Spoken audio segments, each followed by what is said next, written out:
রেস্তোরাঁয় খাবার খেতে নয়, টাকা দিয়ে সুন্দরী রমণীদের হাতের থাপ্পড় খেতে যান যুবকরা। কি অবাক হচ্ছেন? অবাক হলেও সত্যি। সম্প্রতি এমনই এক রেস্তোরাঁর ভিডিও ভাইরাল হয়েছে সোশ্যাল মিডিয়ায়। বিস্তারিত থাকছে ডেস্ক রিপোর্টে। অনেকেই আছেন বিভিন্ন রেস্তোরাঁর খাবারের স্বাদ নিতে পছন্দ করেন, এজন্য দূর দূরান্তে ছুটে যান বন্ধুদের নিয়ে। তবে জানেন কি, জাপানে এমন এক রেস্তোরাঁ আছে যেখানে খাবারের সঙ্গে ফ্রি পাবেন সুন্দরীদের আপ্যায়ন। তাদের আপ্যায়ন যদিও একটু ভিন্ন, কারণ তাদের হাতে চড় থাপ্পড় কিল ঘুষি খেতে হবে আপনাকে। অবাক হচ্ছেন তাই না? কারণ টাকা খরচ করে সবাই মজার মজার খাবার খেতে যায়, কিন্তু মার খেতে নয়। জাপানের এই রেস্তোরাঁ মূলত এই কারণের জন্য অনেক জনপ্রিয়। সম্প্রতি সোশ্যাল মিডিয়ায় এমনই এক অদ্ভুত রেস্তোরাঁর ভিডিও ভাইরাল হয়েছে। সেখান থেকেই মূলত মানুষ পরিচিত হয়েছেন এই রেস্তোরাঁর সঙ্গে। জাপানের নাগোয়া নামের এক জায়গায় শচিহোকোয়া নামের একটি রেস্তোরাঁ 2012 সালে প্রথম এই অদ্ভুত সার্ভিস শুরু করেন রেস্তোরাঁর মালিক। রেস্তোরাঁর অন্যান্য খাবারের তালিকার পাশাপাশি মেনু কার্ডে রাখা হয় এক অদ্ভুত ডিশ।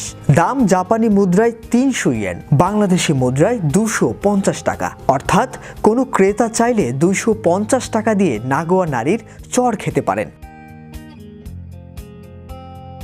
জাপানি ঐতিহ্যবাহী পোশাক কিমোনো পরিহিত রেস্তোরাঁর ওয়েট্রেস যত জোরে তার ক্রেতাকে থাপ্পড় মারেন, তত বেশি সেই ক্রেতা উত্তেজিত হয়ে পড়েন।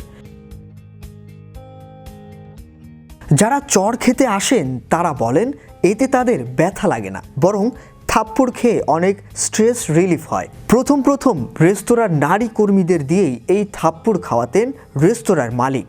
পরে শুধু চড় মারার জন্যই তরুণীদের নিয়োগ করা শুরু হয়। চড় খেতে আসার ক্রেতার সংখ্যাও বাড়ে হু হু করে।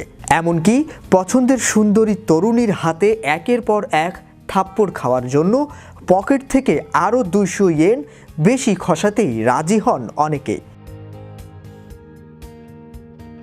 অর্থাৎ পছন্দের তরুণীর হাতে থাপ্পড় খাওয়ার দাম হলো 500 ইয়েন। তবে অনেকেই ভাবছেন এই রেস্তোরাঁয় শুধু পুরুষদেরই আনাগোনা বেশি। এমন কিন্তু নয়। পুরো বিষয়টার সঙ্গে খানিক যৌনতা জড়িয়ে থাকলেও এই রেস্তোরাঁয় রিল্যাক্স করতে চড় খেতে আসা নারীদের সংখ্যাও কিন্তু কম নয়। মূলত থেরাপির মতো কাজ করে এই চড় থাপ্পড়, এমনটাই মনে করেন রেস্তোরাঁর মালিক এবং ক্রেতারা।